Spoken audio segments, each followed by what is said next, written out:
Samsung ने S25 series को announce कर दिया और इसमें हमें काफी तगड़े फीचर्स मिलेंगे। काश मैं ऐसा बोल पाता, लेकिन सैमसंग ने यहाँ पर एक काफी तगड़ा सरप्राइज भी दिया है जो कि शायद से आप लोगों को पसंद आएगा। लेकिन अल्ट्रा मॉडल में एक काफी बड़ी डाउनग्रेड भी कर दी है, जिसके कारण यूजर्स जो है वो S25 अल्ट्रा को इतना ज्यादा फ्लेक्स नहीं कर पाएंगे। खैर जो भी फीचर्स है हम लोग एक एक करके डिस्कस करेंगे और स्टार्टिंग करते हैं तीनों के डिजाइन से। अभी तीनों स्मार्टफोन्स का जो डिजाइन है ना वो हमें काफी ज्यादा आइडेंटिकल देखने को मिलेगा S24 सीरीज के साथ में। बेसिकली जो मेनली चेंजेस है वो यहाँ पर S25 अल्ट्रा में करे गए हैं। जो शार्प एजेस थे उसको अभी राउंड कर दिया गया है, जिसके कारण S25 अल्ट्रा को होल्ड करना ज्यादा कंफर्टेबल हो पाएगा। इसके अलावा तीनों फोन्स के कैमरा रिंग्स में हमें यहाँ पर सटल सा चेंज देखने को मिलेगा। पहले क्या था कि जो कैमरा रिंग्स थी वो यहाँ पर पैनल के साथ में अटैच्ड थी। खैर अटैच अभी भी है, लेकिन सैमसंग इसको फ्लोटिंग डिजाइन बुला रहा है। इसके अलावा जो फ्रेम है वो हमें अभी भी एल्यूमिनियम का ही देखने को मिलेगा नॉन अल्ट्रा मॉडल्स में, लेकिन जो अल्ट्रा मॉडल है उसमें हमें अभी भी यहाँ पर ग्रेड 2 का ही टाइटेनियम देखने को मिलेगा। जबकि पहले लीक्स आ रही थी कि इस S25 अल्ट्रा में हमें ग्रेड 5 का टाइटेनियम देखने को मिलेगा, लेकिन ऐसा नहीं हुआ। बट यहाँ पर अल्ट्रा मॉडल के फ्रंट में हमें गोरिल्ला ग्लास आर्मर 2 की प्रोटेक्शन मिलेगी, बैक में अभी भी गोरिल्ला ग्लास विक्टस 2 की ही प्रोटेक्शन है, और वहीं जो नॉन अल्ट्रा मॉडल्स हैं उनमें हमें फ्रंट और बैक में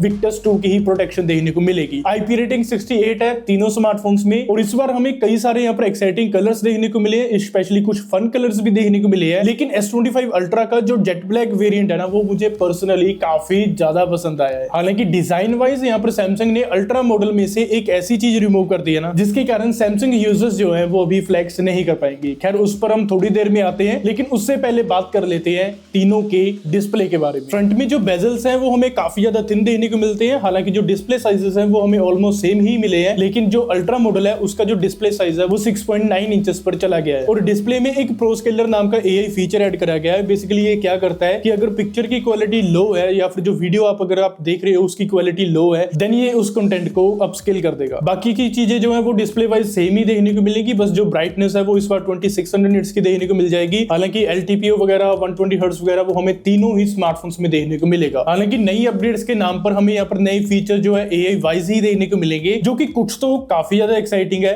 लेकिन कुछ हमें बस ठीक ठाक से ही देखने को मिलेंगे। सबसे पहले S25 सीरीज के अंदर ना सैमसंग ने यहाँ पर ट्राई करा है कि जो most of the AI features है ना वो ऑन डिवाइस ही रन करे। अभी ये चीज कैसे पॉसिबल हो पाई है ये हम लोग हार्डवेयर वाले पार्ट में डिस्कस करेंगे, लेकिन उससे पहले बात करते हैं Gemini इंटीग्रेशन के बारे में। अभी अगर आप लॉक बटन को प्रेस एंड होल्ड करोगे ना, देन वहां से जो Gemini है वो यहाँ पर ट्रिगर हो जाएगी। अभी आप इससे ना बिना कोई एक्स्ट्रा मेहनत करे वो इस कमांड के जरिए ही काफी ज्यादा टास्क जो है परफॉर्म करवा सकते हो। और ऊपर से ये क्रॉस एप्स को भी सपोर्ट करती है। मतलब कि अगर मान लो किसी YouTube वीडियो की समरी निकालनी है ना, देन सिंपली आपको कमांड देनी पड़ेगी Gemini को, वो क्या करेगी समरी क्रिएट कर देगी और उसको सैमसंग की नोट्स ऐप के अंदर सेव कर देगी। अभी ये जो सारे फीचर्स है ना है तो ये गूगल के ही, लेकिन यहाँ पर सैमसंग ने क्लोजली वर्क करा है यहाँ पर गूगल के साथ में, ताकि जो सैमसंग की नेटिव एप्स हैं वो भी यहाँ पर Gemini को सपोर्ट कर पाए। सेकंड फीचर है AI सिलेक्ट का। बेसिकली ये सर्कल टू सर्च की तरह वर्क करता है, बट अलग से यहाँ पर इसमें ऑप्शन दिया गया है। इसकी हेल्प से ना आप किसी भी पिक्चर को दोबारा से रीइमेजिन कर सकते हो, उसको कार्टून में चेंज कर सकते हो या फिर किसी वाटर कलर पेंटिंग में कन्वर्ट कर सकते हो। लेकिन इन सभी AI फीचर्स के बीच में मुझे एक AI फीचर काफी ज्यादा एक्साइटिंग लगा, जो कि है मल्टी मॉडल AI एजेंट्स का।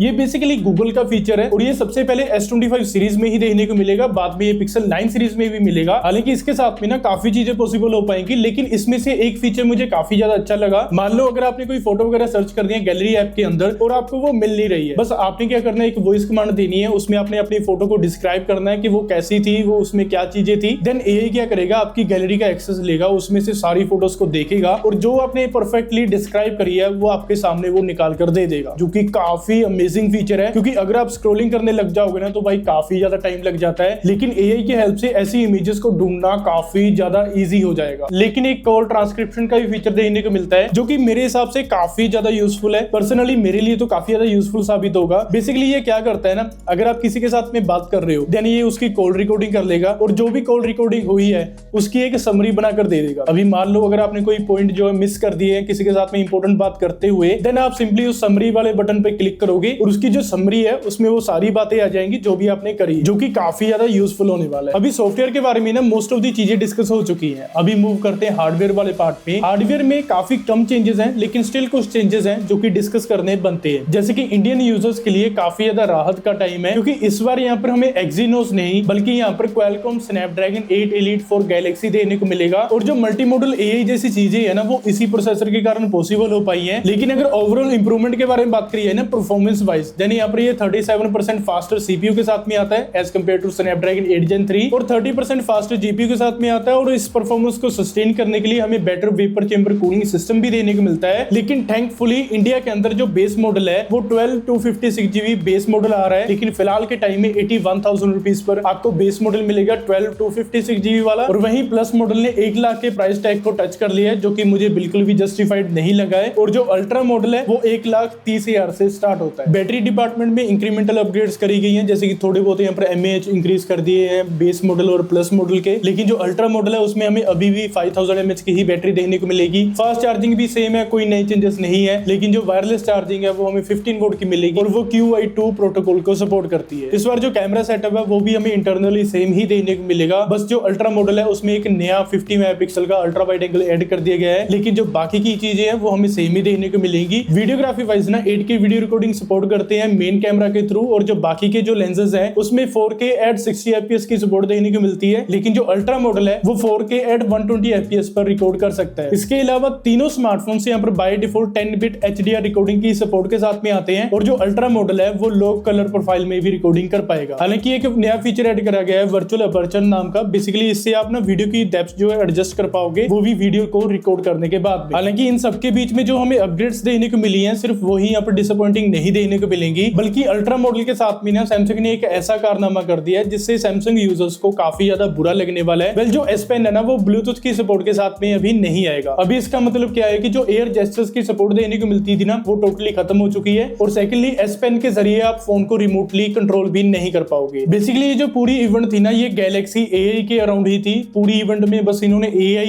ही करा है। हाँ कुछ नए प्रोजेक्ट भी इंट्रोड्यूस करे हैं, जैसे कि प्रोजेक्ट मोहान को यहाँ पर इंट्रोड्यूस करा है और सेकंडली गैलेक्सी S25 Edge को यहाँ पर इंट्रोड्यूस करा है, जिसका नाम सभी सोच रहे थे कि गैलेक्सी S25 स्लिम हो सकता है, लेकिन उसका नाम सैमसंग ने S25 Edge रखा है। इसकी हमें कुछ फोटोज वगैरह देखने को मिली है, डिजाइन वगैरह इसका जो है रिवील हो चुका है। डुअल रियर कैमरा सेटअप यहाँ पर देखने को मिलेगा। फ्रंट में जो बेजल्स हैं वो काफी ज्यादा थिन है और जो फोन है ना वो भी ओवरऑल काफी ज्यादा थिन देखने को लग रहा था। हालांकि इस बार चाइनीज कंपनीज मुझे लग रहा है कि यहाँ पर सैमसंग और एप्पल से काफी ज्यादा आगे निकल रही है। उसमें से जो वीवो की X200 सीरीज थी वो भाई काफी अमेजिंग फीचर्स के साथ में आई थी। वीवो X200 का अगर आपने कैमरा टेस्ट देखना है वो आप यहाँ पे क्लिक करके देख सकते हैं।